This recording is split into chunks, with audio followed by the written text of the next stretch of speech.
বিসমিল্লাহির রহমানির রহিম। হে সমস্ত জগতবাসী, আজ আমি আপনাদের সামনে যে আলোচনাগুলো নিয়ে হাজির হলাম, সেই আলোচনাগুলো অবশ্যই গুরুত্বপূর্ণ। ইনশাল্লাহ যেই গুরুত্বপূর্ণ আলোচনাগুলো করব সেটি হলো স্বপ্নের ব্যাখ্যা। যেই ব্যাখ্যাগুলো যদি আমরা বুঝে চলতে পারি, ইহকাল ও পরকাল আমাদের জীবন ধন্য হবে এবং সামনে কি হবে আল্লাহ এটাও স্বপ্নে জানাচ্ছে, কিন্তু সেইভাবে আমরা চলছি না, যার ফলে আমরা বিপদগ্রস্ত হতেই থাকি। আর আল্লাহকে বলি, আল্লাহ তুমি আমাদেরকে দেখলে না। আল্লাহ সবসময় দেখে, কিন্তু ইঙ্গিত করে, সেই ইঙ্গিতগুলো আমরা বুঝতে পারি না।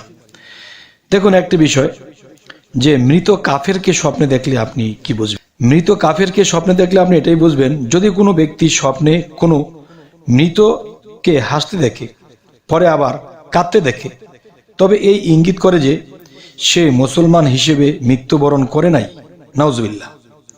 আর যদি মৃতকে চেহারা কালো দেখা যায়, তাহলে কি বুঝবো? তবে এটাও কুফরির অবস্থায় মৃত্যুর ইঙ্গিত করে, যেহেতু মহান আল্লাহ তাআলা বলেন, বস্তুত যাদের চেহারা কালো হবে তাদেরকে জিজ্ঞেস করা হবে, তোমরা কি ঈমান আনার পর কুফরি করেছিলে? মৃত কাফেরকে যদি ভালো অবস্থায় দেখা যায়, তবে এটা তার সন্তানাদির উচ্চ মর্যাদা বোঝাবে, কিন্তু মহান আল্লাহর নিকট তার অবস্থা ভার বোঝাবে না। যদি কোনো ব্যক্তি স্বপ্নে মৃতকে বিমার বা তার গায়ে ময়লাযুক্ত কাপড় দেখা যায়, তবে বান্দার হক ছাড়া আল্লাহ, মহান আল্লাহ তাআলা ও তার মধ্যে দিনের সমস্ত হক রয়েছে, সে সম্পর্কে জিজ্ঞাসা হবে। এবার আসি, যদি কোনো ব্যক্তি স্বপ্নে মৃতকে ব্যস্ত বা ক্লান্ত দেখে, তবে এটা কি বুঝবে? ওই ব্যস্ততা বা ক্লান্তির আলামত যাতে সে লিপ্ত রয়েছে। আচ্ছা, তো এবার যে আলোচনাটি আপনাদের সামনে তুলে ধরবো সেটি হলো, দেখুন, দাদা দাদি, নানা নানি, বাপ মা ইত্যাদিকে স্বপ্নে দেখা। এদের স্বপ্ন দেখলে আমরা কি বুঝবো? এই সম্পর্কে একটু বুঝে নেব ইনশাল্লাহ। সেটি হলো, দেখুন, এমনই ভাবে যদি কোনো ব্যক্তি স্বপ্নে তার পিতাকে মৃত্যুর পর জীবিত দেখে, তবে উল্লেখিত ফলাফল লাভ করবে। এটির অর্থ এটি যে তার উল্লেখিত ফলাফল লাভ করবে, এবং এটা আরও বেশি ফলপ্রসূ হবে, কেননা বাপ মায়ের তুলনায় বেশি সক্রিয় ও শক্তিশালী। এবার আসি, যদি কোনো ব্যক্তি স্বপ্নে তার দাদা দাদিকে মৃত্যুর পর জীবিত দেখে, তবে এটা তার সৌভাগ্যের জীবন ও সাফল্যতার ইঙ্গিত করে।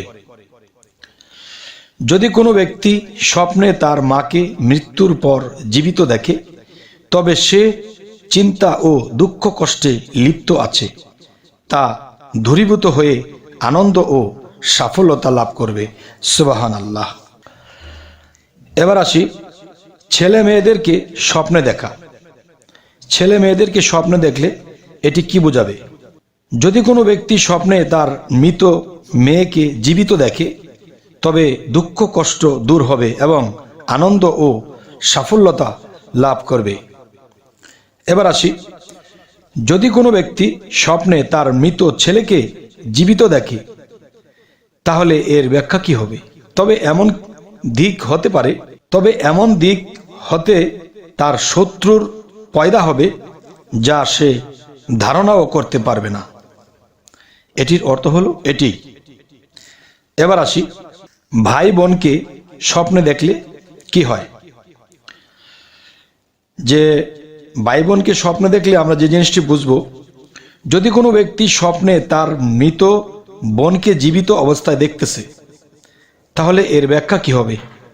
এর ব্যাখ্যাটি হবে, তবে তার কোনো হারানো লোক বিদেশ সফর হতে ফিরে আসবে এবং আনন্দ লাভ করবে, যেহেতু মহান আল্লাহ তাআলা বলেন, মুসার আম্মা মুসা আলাইহিসসালামের কথা বলা হচ্ছে। এর বোনকে বললেন, তুমি তার পিছনে পিছনে যাও। ফলে সে দূর হতে অজ্ঞাতসারে অপরিচিতা হয়ে তাকে দেখতে লাগলো। এই কথাটি কোথায়? সূরা আল কাসাস আয়াত 11।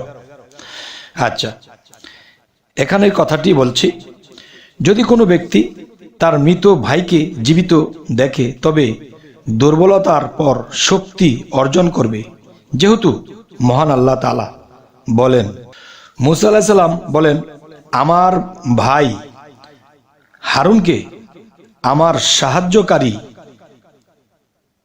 বানান এবং তার মাধ্যমে আমার কোমর মজবুত করেন এবং তাকে আমার কাজে শরিক করেন।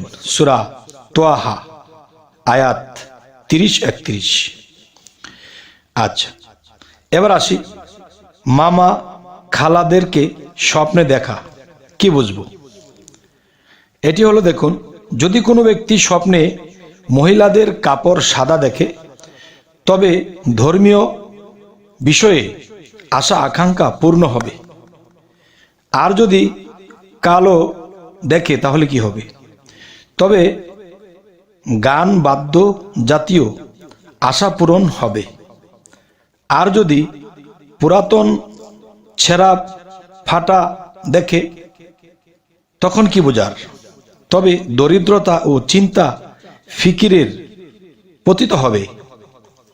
আর যদি ময়লাযুক্ত দেখে তবে গুনাহে লিপ্ত হবে। এবার আসি, যদি কোনো ব্যক্তি স্বপ্নে মৃতকে নিদ্রিত বা ঘুমন্ত দেখে তবে এটা তার পরকালের আরাম আয়েশের প্রতি ইঙ্গিত করে। সুবহানাল্লাহ। এবার আসি, যদি কোনো ব্যক্তি স্বপ্নে মৃত ব্যক্তির সাথে একই বিছানায় নিদ্রা যেতে দেখে তবে সে দীর্ঘজীবী হবে। আলহামদুলিল্লাহ। এবার আসি, যদি কোনো ব্যক্তি স্বপ্নে মৃতকে জীবদ্দশায় যেখানে নামাজ পড়তে দেখত সে সেই জায়গায় ছাড়া অন্য কোথাও নামাজ পড়তে দেখে তবে এটার তাবির এটাই যে জীবদ্দশায় সে নেক আমল করেছিল বা সমস্ত ওয়াকফ বা দান খয়রাত করেছিল, তার সওয়াব তার নিকট পৌঁছেছে। আর যদি মৃত ব্যক্তির কোনো প্রশাসক হয় তবে তার বংশধররা তার মতো প্রশাসন ক্ষমতা লাভ করবে। হে সমস্ত জগতবাসী, আজকের যে আলোচনাটি আপনাদের সামনে করলাম, এই আলোচনাটি আমরা কি বুঝবো? মানুষই কিন্তু দেখা গেছে দাদা দাদি খালা ফুফু অনেককে স্বপ্নে দেখে।